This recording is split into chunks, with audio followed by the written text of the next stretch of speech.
तारीख पे तारीख, तारीख पे तारीख और तारीख पे तारीख। भाई साहब, सनी देओल का ये डायलॉग आज के समय में सुप्रीम कोर्ट और ऑनलाइन गेमिंग के केस पर बिल्कुल फिट बैठ रहा है। अब तो समझ ही नहीं आ रहा कि ये कोर्ट की सुनवाई चल रही है या कोई डेली सोप वाला टीवी सीरियल जो खत्म होने का नाम ही नहीं ले रहा।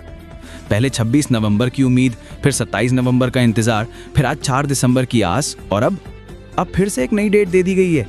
मतलब सब्र का इम्तिहान लिया जा रहा है हम गेमर्स का।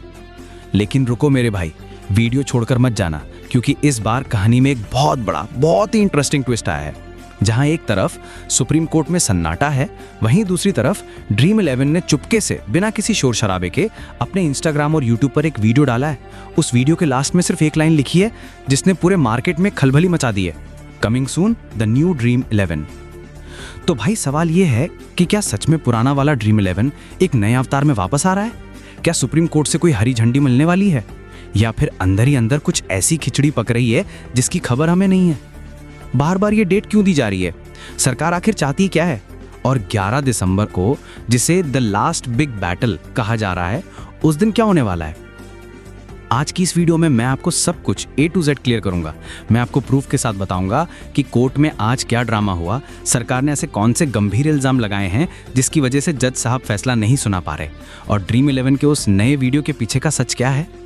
बस आपसे एक छोटी सी रिक्वेस्ट है, हाथ जोड़ के विनती है कि सही और सटीक जानकारी के लिए वीडियो के लास्ट तक चिपके रहना। इधर उधर की बातों में मत आना, यहाँ हम लॉजिक और प्रूफ पर बात करेंगे। और हाँ, अगर आप चाहते हैं कि ड्रीम 11, रमी, पोकर या प्रोबो जैसे ऐप्स वापस आएं, तो चैनल को अभी सब्सक्राइब कर लो और कमेंट में अपनी राय जरूर बताना कि आप किस ऐप को सबसे ज्यादा मिस कर रहे हो। सेक्शन 1, आज 4 दिसंबर को क्या हुआ और बार बार डेट क्यों? देखो यार, सबसे पहले आज की ताज़ा स्थिति की बात करते हैं। आज 4 दिसंबर था। सुबह से हम, आप और पूरी गेमिंग कम्युनिटी आस लगाए बैठे थे। स्टार्टिंग में अपडेट आया था कि 50-50 चांस है कि आज सुनवाई होगी। मैंने लाइव में भी बताया था और शॉर्ट्स में भी कहा था कि भाई मामला 50-50 है। और हुआ क्या? वही पुराना खेल, सुनवाई टाल दी गई। अब आप पूछोगे कि भाई ऐसा क्यों हो रहा है? 26 को भी यही हुआ, 27 को भी यही हुआ और आज भी यही हुआ। इसके पीछे का सबसे बड़ा कारण है सबूतों की कमी और सबूतों की मांग। थोड़ा फ्लैशबैक में चलते हैं ताकि आप कहानी की जड़ को समझ सको। जब 26 नवंबर को डेट दी गई थी तो उस दिन गवर्नमेंट के वकील साहब कोर्ट में अवेलेबल ही नहीं थे। उन्होंने कहा कि आज हम नहीं आ पाएंगे तो वीडियो कॉन्फ्रेंसिंग के जरिए 3 बजे बात करते हैं। कोर्ट ने कहा ठीक है।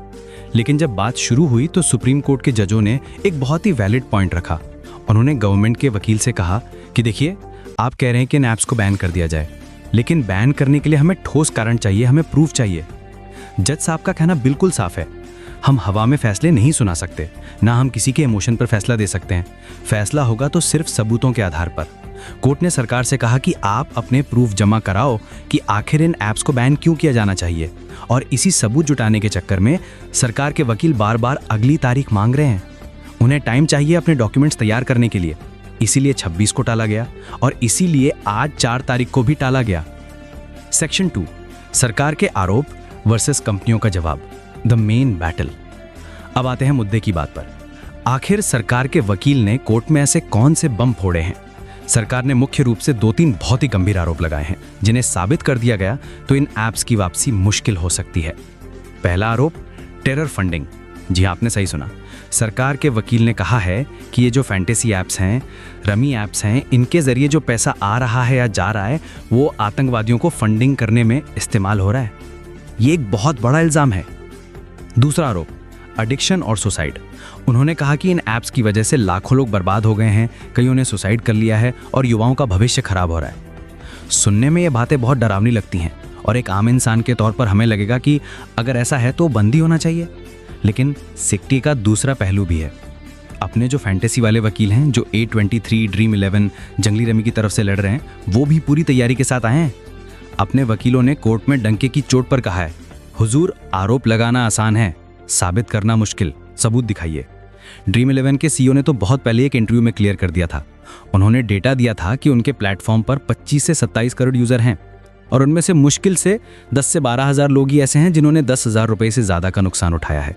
बाकी 99% लोग या तो छोटे अमाउंट से खेल रहे हैं या जीत रहे हैं।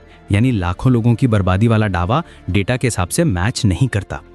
रही बात सुसाइड की, तो आज तक फैंटेसी गेमिंग की वजह से सुसाइड का कोई भी डायरेक्ट लीगल प्रूफ या कोई FIR सरकार कोर्ट में पेश नहीं कर पाई है। कोई एक भी ऐसा केस वो लिखित में नहीं दिखा पाए कि फला आदमी ने सिर्फ ड्रीम 11 की वजह से जान दे दी, तो ये दलील भी कमज़ोर पड़ रही है। और सबसे बड़ा आरोप, टेरर फंडिंग।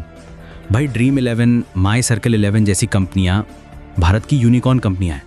ये हज़ारों करोड़ का टैक्स देती थी। इनका पूरा सिस्टम ट्रांसपेरेंट है। अगर फंडिंग का कोई सबूत सरकार नहीं दे पाई, जो कि बहुत मुश्किल लग रहा है, तो ये केस पूरी तरह से गेमिंग कंपनियों के पक्ष में झुक जाएगा।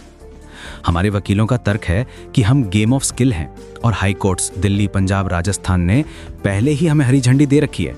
सुप्रीम कोर्ट हाई कोर्ट के फैसलों को बिना ठोस सबूत के नहीं पलट सकता। सेक्शन 3, कंपनियां भाग क्यों नहीं रही हैं? Financial angle. अब एक बहुत ही लॉजिकल सवाल आपके मन में आना चाहिए, अगर इन कंपनियों का इतना नुकसान हो रहा है तो ये भारत छोड़कर भाग क्यों नहीं रही हैं? A23 के वकील ने रोना रोया है कि माय लॉर्ड, हमें रोज का 1 करोड़ रुपए का नुकसान हो रहा है। हमारे सर्वर का खर्चा, स्टाफ की सैलरी सब जेब से जा रही है। जंगली रमी ने कहा कि वो पिछले कुछ महीनों में 5,000 करोड़ का लॉस झेल चुके हैं। ड्रीम 11 का रेवेन्यू 0 हो चुका है। सोचिए, एक कंपनी जिसकी वैल्यूएशन लाखों करोड़ थी, आज वो 0 रेवेन्यू पे बैठी है। फिर भी ये कंपनियां मैदान छोड़कर नहीं भागी हैं। ये चाहती तो अपना बेस शिफ्ट करके दुबई, सिंगापुर या इंडोनेशिया चली जाती और वहां से ऐप ऑपरेट करती, लेकिन वो यहीं डटी हुई हैं। क्यों? क्योंकि उन्हें उम्मीद है, उन्हें अपने लीगल सिस्टम पर और अपने बिजनेस मॉडल पर भरोसा है। उन्हें पता है कि ये बैन टेम्परेरी है। अगर उन्हें जरा सा भी लगता कि अब वापसी नामुमकिन है, तो वो कब का अपना बोरिया बिस्तर बांध चुकी होती। इनका टिके रहना ही हम यूजर्स के लिए सबसे बड़ा पॉजिटिव साइन है। सरकार को भी पता है कि इन ऐप से उसे हजारों करोड़ का टैक्स मिलता था, जो अब बंद हो गया है। व्यूअरशिप गिर गई है, मार्केट डाउन है, तो अंदर ही धाने सरकार भी चाहती है कि ये चलें, बस वो टैक्स 40% जीएसटी की मांग पर अपनी बात मनवाना चाहती है। सेक्शन 4, ड्रीम 11 का कमिंग सून और 11 दिसंबर का फैसला। अब बात करते हैं उस सस्पेंस की जिसने सबकी नींद उड़ा रखी है। ड्रीम 11 का वो video, coming soon the new dream 11। भाई, इसका क्या मतलब निकाला जाए? मैंने इस पर काफ़ी रिसर्च की और 2 पॉसिबिलिटी सामने आ रही हैं। पहली पॉसिबिलिटी, कॉइन सिस्टम। ड्रीम 11 के पास पहले से अपने ड्रीम कॉइन्स हैं। हो सकता है कि अब ये पैसों की जगह कॉइन्स का सिस्टम लाएं। आप पैसे देकर कॉइन्स खरीदो, जैसे कैंडी क्रश या पबजी में खरीदते हो, और फिर उन कॉइन से कॉन्टेस्ट खेलो। जो जीता उसके कॉइन्स की वैल्यू बढ़ेगी या वो उन्हें रिडीम कर पाएगा। ये एक ऐसा मॉडल हो सकता है जो गैम्बलिंग के दायरे से बाहर हो और पूरी तरह गेमिंग लगे। दूसरी पॉसिबिलिटी, न्यू क्रिकेट गेम। हो सकता है ये फैंटेसी से हटकर कोई ऐसा गेम लाएं जहां पर आप सिर्फ टीम ना बनाओ, बल्कि लूडो या क्रिकेट गेम की तरह खुद खेलो, बाउंड्री लगाओ, विकेट लो। जो भी हो, ड्रीम 11 कुछ बड़ा प्लान कर रहा है और ये सब कनेक्टेड है अगली तारीख से। अगली तारीख मिली है 11 दिसंबर 2025। लीगल एक्सपर्ट्स इसे द लास्ट बिग बैटल कह रहे हैं, यानी कि अंतिम महायुद्ध। खबरों की माने तो इस दिन फाइनल डिसीजन आ सकता है। जज साहब ने भी इशारा कर दिया है कि अब और तारीखें नहीं दी जाएंगी। 11 तारीख को या तो सरकार सबूत दे दे या फिर केस डिसमिस करके कंपनियों को राहत दे दे। अगर सरकार 11 तारीख को भी वो टेनर फंडिंग वाला सबूत पेश नहीं कर पाई, तो यकीन मानिए जीत हमारी होगी, फैसला हमारे पक्ष में आएगा। और अगर फैसला नहीं भी आता है और सिर्फ टैक्स पर बात अटकती है, तो भी ऐप वापस आने का रास्ता साफ हो जाएगा, क्योंकि कंपनियां टैक्स देने को तैयार हो सकती हैं। Conclusion and safe call to action. तो मेरे दोस्तों, मेरे भाइयों, निष्कर्ष यानी कि कंक्लूजन ये है कि घबराने की जरूरत नहीं है। मार्केट में जो अफरा तफरी मची है, जो यूके बेस वाले फर्जी ऐप्स आ रहे हैं, जैसे ज़ोमैटो वगैरह आ रहे हैं, उनसे बचकर रहो। वो आपका पैसा लेकर भाग सकते हैं, क्योंकि उनका कोई दीन ईमान नहीं है। हमारी भारतीय कंपनियां ड्रीम 11, माई सर्कल 11 यही हैं